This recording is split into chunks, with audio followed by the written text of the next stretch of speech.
Hello friends, this is Mrinal. Welcome to मेरे channel. मेरे channel में आपको स्वागत है। आज हम बात करेंगे, आपके स्क्रीन पे है मीना प्रोटोकॉल के बारे में बात करेंगे, जिसकी वजह से कि आप उसमें डिसीजन ले सकते हैं कि इस प्रोटोकॉल पे आप इन्वेस्टमेंट करें या फिर ना करें। तो चलिए वीडियो शुरू करते हैं। लेकिन वीडियो शुरू करने से पहले मेरा ये डिस्क्लेमर है, this video is only for the educational and information purpose. If you want to invest in any token और any coin, then please do your own research.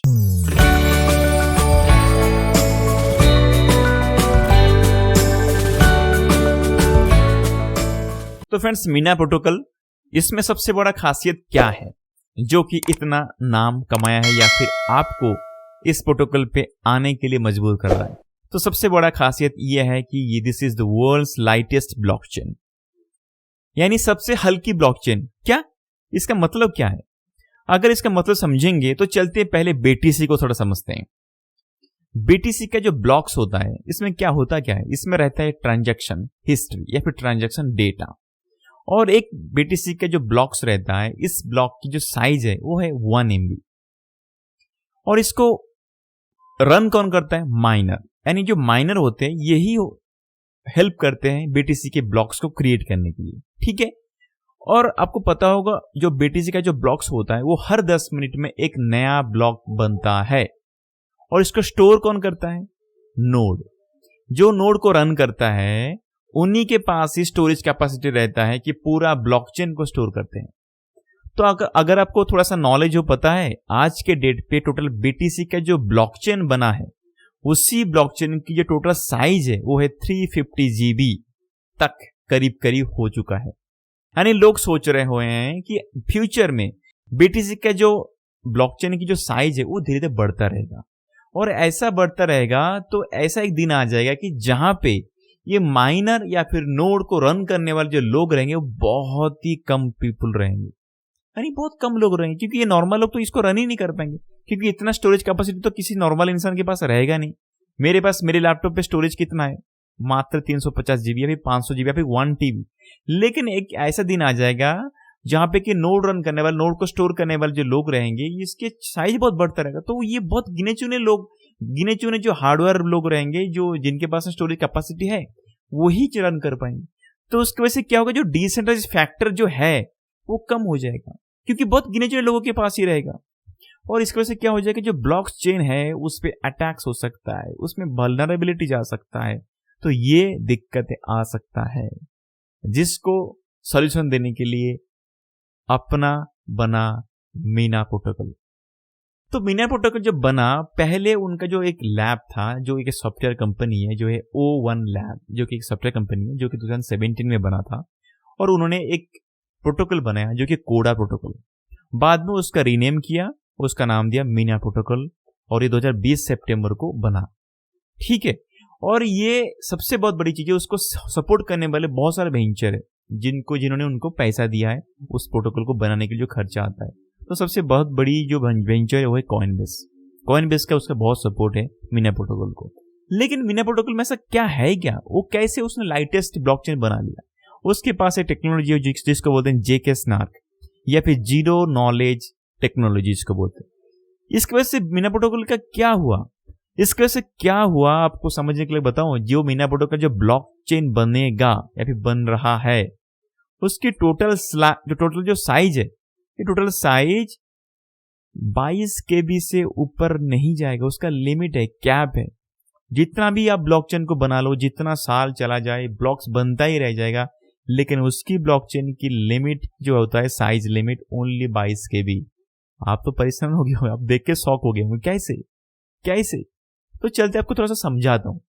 अगर आपको समझ में नहीं आएगा, अगर आप चीज को नहीं समझोगे ना भाई, आप टेक्नोलॉजी पे इन्वेस्ट ही नहीं कर पाओगे, और ये मीना प्रोटोकॉल पे तो कभी नहीं कर पाओगे। ठीक है। तो चलते थोड़ा समझते हैं। अगर समझिए, आपने घर अपने नया ट्रांसफर कर लिया, नया शिफ्टिंग किया, वहां पे आपने आंगन में कुछ खुदाई करते हुए आपको मिल गया गोल्ड का पत्थर, सोने का पत्थर मिल गया। अभी आपको इस चीज को प्रूव करना है कि आपके सही में आपके घर के आंगन में आपको सोने का पत्थर मिल गया है। तो आपके पास एक चांस है, आप क्या करोगे? आप उस पत्थर को लेके जाओगे और आपको हर दोस्तों को आप लेके दिखाओगे। यानी आपके दोस्त, समझो 1000 दोस्त है आपके पास में, तो आप क्या करोगे? उस पत्थर को लेके जाओगे और हर दोस्त के घर पे जाके दिखाओगे एक एक करके। या फिर आपके दोस्तों के किधर बुला लोगे एक एरिया में या फिर कुछ मीटिंग करने के लिए, और वहां पे आप उस गोल्ड पत्थर को हर किसी को दिखाओगे, तो ये सबसे बड़ा दिक्कत हो सकता है, चोरी की चांसेस भी है, ठीक है ना।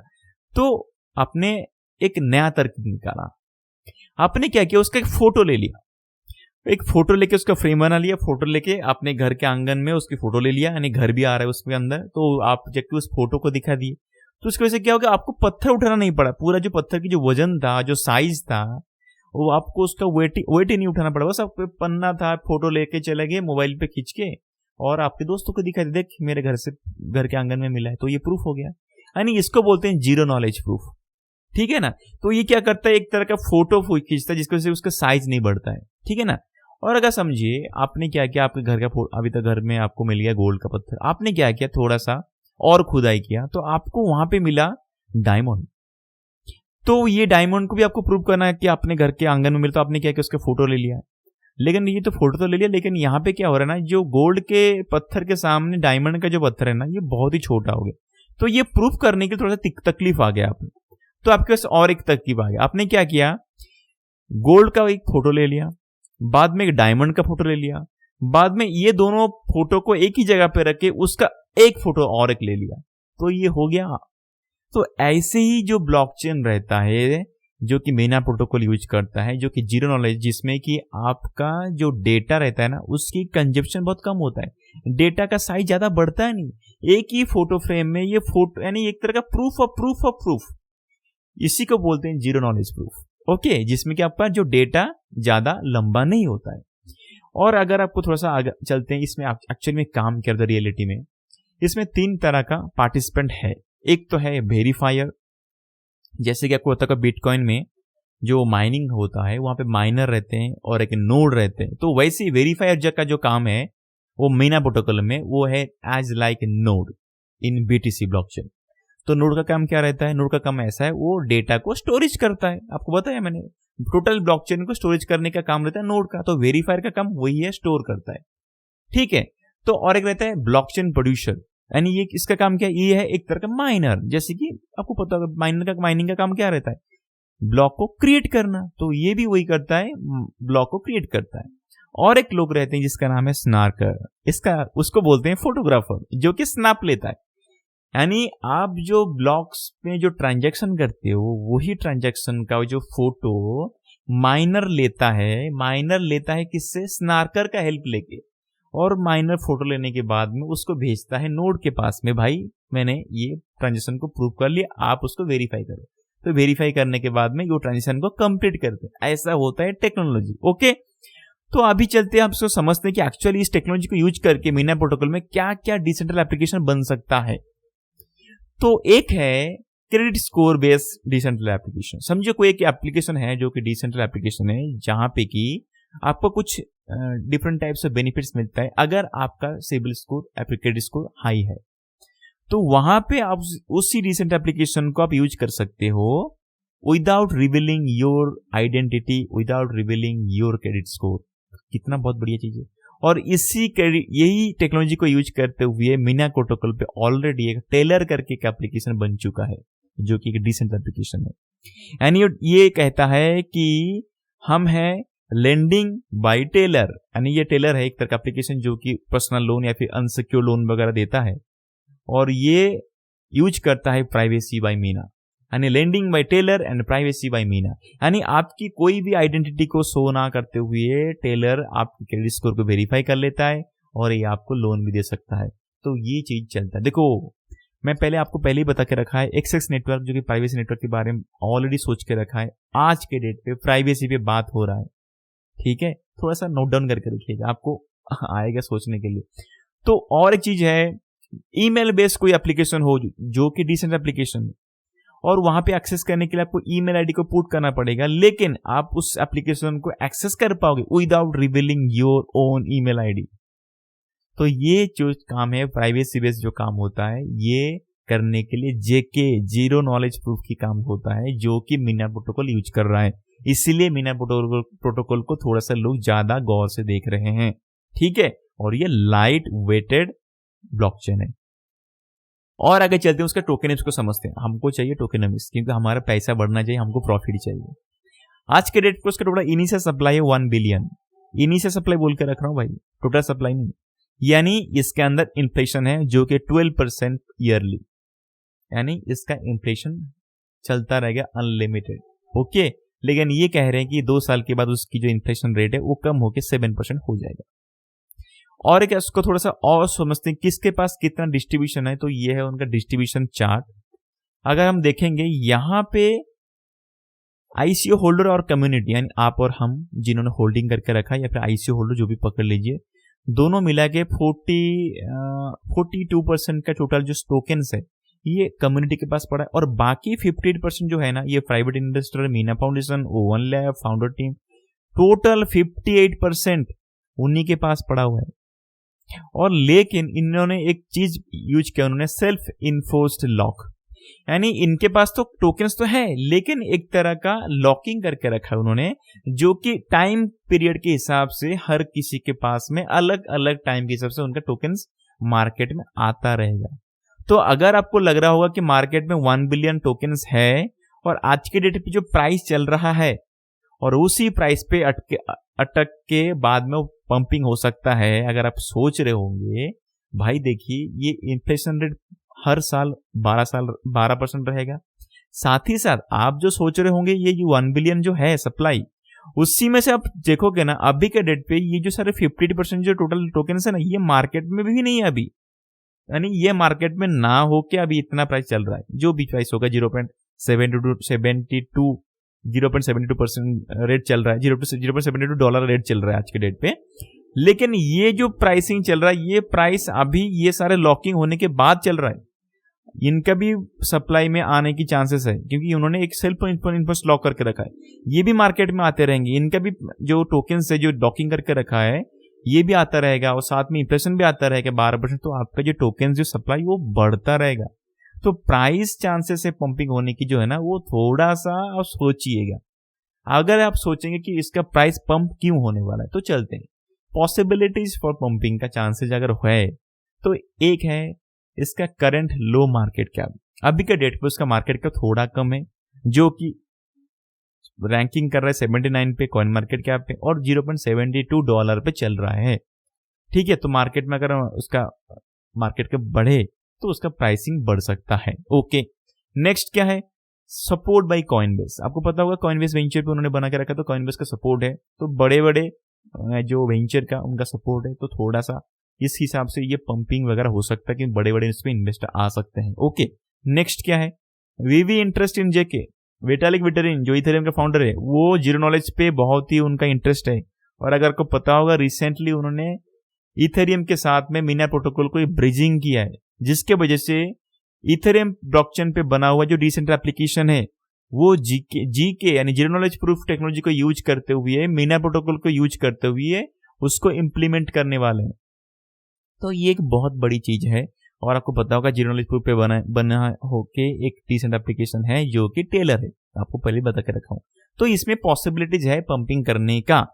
अगर इसमें आप और थोड़ा सा चेक करें कि सही में ये हमको ज्यादा प्रॉफिट दे सकता है, इसमें ड्रॉबैक्स क्या हो सकता है कि नहीं, चेक करते हैं। मीना प्रोटोकॉल में आपको पता होगा जो ट्राइलेमा इन ब्लॉकचेन है, जो कि डिसेंट्रलाइज्ड, स्केलेबिलिटी एंड सिक्योरिटी। अगर आप डिसेंट्रल फैक्टर को पकड़ के चलो मीना प्रोटोकॉल में, सही में डिसेंट्रलाइज्ड है, क्योंकि ये सबसे कम साइज का नोड, जो नोड रन करने वाले जो लोग हैं ये बहुत सारे हो सकते हैं, और माइनर भी जो लोग रहेंगे वो भी बहुत सारे हो सकते हैं। क्योंकि उस डेटा को स्टोर करने के लिए जो खर्चा आएगा बहुत ही कम है, 22 KB, बड़ा चीज कुछ नहीं, कोई भी उसमें एंट्री ले सकता है। इसमें कोई गिने चुने लोग आने की कोई जरूरत नहीं, आप मैं कोई भी एंट्री ले सकता है एज ए नोड रनर के लिए। तो ये सही में डिसेंट्रलाइज हो सकता है, इसका कोई गुंजाइश नहीं, ठीक है। लेकिन इसके बारे में बाद में बात करेंगे। और स्केलेबिलिटी, क्या ये सही में स्केलेबल है, क्या ये सही में सिक्योर है, तो चेक करते हैं। स्केलेबल का मतलब है अगर ये फास्टेस्ट है कि नहीं। अगर फास्टेस्ट ब्लॉकचेन को आप पकड़ते हो तो दो तरह का फैक्टर होता है, एक होता है ट्रांजैक्शन पर सेकंड यानी TPS रेट, और एक होता है ट्रांजैक्शन फाइनलिटी, यानी कब ये आपको टोकन आपके वॉलेट में शो होता है। अगर ट्रांजैक्शन पर सेकंड चेक करो तो उसके पास ओनली 22 TPS रेट है मीना प्रोटोकॉल का, जो कि सोलाना का 50,000 ट्रांजैक्शन पर सेकंड जो भी है, हमको पता होगा। तो ये 22 ट्रांजैक्शन पर सेकंड है, जो कि आज के डेट के हिसाब से इतना ज़्यादा अच्छा खासा ट्रांजैक्शन रेट नहीं है इसका। क्यों नहीं है? क्योंकि पता है क्या होता है, इसके अंदर का जो स्नार्कर है, जो फोटो स्नैप लेता है, उसी के अंदर बिडिंग चलता है। यानी वो किसका फोटो लेगा पहले, तो जो ट्रांजैक्शन का चार्जेस ज्यादा देगा वो पहले उसका फोटो लेगा। तो उसी के चक्कर में उनका जो ट्रांजैक्शन रहता है वो ज्यादा लेट होता है, और उसकी वजह से हाई कंप्यूटिंग होता है ना, जो कंप्यूटिंग पावर का भी बहुत यूज होता है उसमें, जिसकी वजह से जो फाइनलिटी होता है ना, आपके वॉलेट में ट्रांजैक्शन होने के बाद में जो टोटल टोकन शो करता है उसका भी टाइम बहुत ज्यादा लगता है। और अगर पता होगा आपको, ये 15 कंफर्मेशन लेता है हर ट्रांजैक्शन में। आपको जानकारी अगर बोल दूं, एक कंफर्मेशन का मतलब होता है एक ब्लॉक कॉरेस्पॉन्ड टू 1 ब्लॉक्स। तो ये 15 ब्लॉक्स को चेक करता है आपकी ट्रांजैक्शन को कंफर्म करने के लिए, वैलिड करने के लिए। तो ये करीब करीब 1 घंटा लग सकता है, जो कि बिटकॉइन के बराबर हो सकता है। बिटकॉइन का भी जो ट्रांजैक्शन स्पीड है ना वही है। तो ये उसका स्पीड जो है बहुत ही बेकार है। ये हो सकता है इस पे काम कर रहे हैं, लेकिन सही में हो सकता है कि काम कर भी रहे होंगे, क्योंकि उनके पास पॉसिबिलिटीज है, वो हार्ड फोर्क भी कर सकते हैं बाद में चेंजेस करने के लिए। ठीक है, और देखते हैं इसके अंदर और क्या है।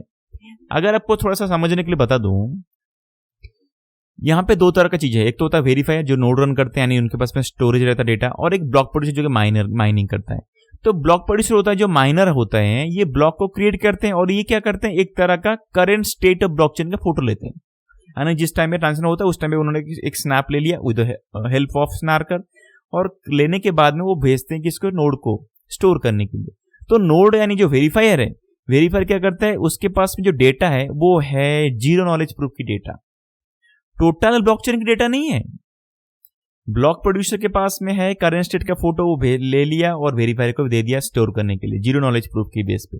तो टोटल ब्लॉकचेन की जो डेटा है ये कहां पे है, ये है आर्काइवल नोड्स में। अगर समझिए कोई डिजास्टर हो गया, कोई बैकअप करना पड़े, तो उनको चाहिए आर्काइवल नोड्स। यानी एक्चुअल में जो नोड हम बिटकॉइन में पकड़ के चलते हैं ना, वो नोड जो है ना वो यही है। तो ये जो आर्काइवल नोड्स है उन्हीं के पास में सबसे ज्यादा डेटा है, पूरा डेटा, हिस्ट्री डेटा इसी में है। और पता होगा आपको, ये डेटा को, ये जो डेटा है ये एक तरह का होल एंटायर ब्लॉकचेन का डेटा है, और ये भी लोग रन कर रहे हैं, यानी मीना प्रोटोकॉल में, ये अलग पर्सन है। तो ये रन करने के लिए जो ऑप्शन दिया उन्होंने ना, यही सबसे बड़ी दिक्कत है। यहाँ पे 3 तरह का ऑप्शन दिया है उन्होंने, बहुत तरह का ऑप्शन है, फिर भी मैं 3 तरह का चीजों को लेता हूँ। यहाँ पे आर्काइवल नोड्स को रन करने के लिए आप चाहो तो गूगल क्लाउड्स का भी इस्तेमाल कर सकते हो, या फिर आपका खुद का हार्डवेयर मशीन भी यूज कर सकते हो।